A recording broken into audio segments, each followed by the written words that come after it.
तिवसा विधानसभा मतदारसंघातील वाढत्या गुन्हेगारीवरून अमरावतीच्या माजी पालकमंत्री तथा आमदार ॲडव्होकेट यशोमती ठाकूर यांनी विधानसभेमध्ये आक्रमक भूमिका घेऊन सरकारला जाब विचारला।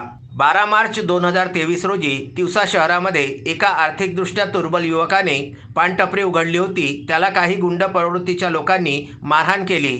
या संदर्भामध्ये बातमी प्रसिद्ध केली म्हणून दैनिक सकाळ वृत्तपत्राचे प्रतिनिधी प्रशिक मकेश्वर यांना मारहाण करण्यात आली। या संदर्भामध्ये आमदार यशोमती ठाकूर यांनी सरकारला हा जाब विचारला।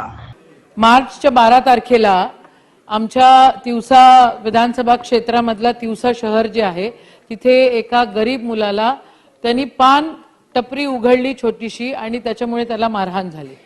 अध्यक्ष महोदय, या ठिकाणी याच्या बातम्या आणि कोणी मारहाण केली आणि काय सुरू आहे नेमकं याच्या बातम्या वृत्तपत्रामध्ये आल्या, सकाळच्या वृत्तपत्रामध्ये आल्या आणि प्रशिक मकेश्वर म्हणून पत्रकार आहेत त्यांनी ही बातमी लिहिली।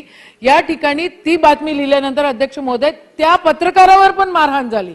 माझं स्वतः अध्यक्ष महोदय मी स्वतः एसपींशी बोलले, एसपी साहेबांशी बोलले, त्यांना सांगितल्यानंतर त्याच पत्रकारावर ज्याला मारहाण झाली त्याच्यावरच गुन्हे दाखल करण्यात आले। आणि हे गुंड अध्यक्ष महोदय अवैध जुगार, वरली, मटका, अवैध रेती ही इतकी दादागिरी सुरू आहे आणि अजिबात कंट्रोल तिथे पोलिसांचा राहिलेला नाही। Vidarbha news bureau, Amravati.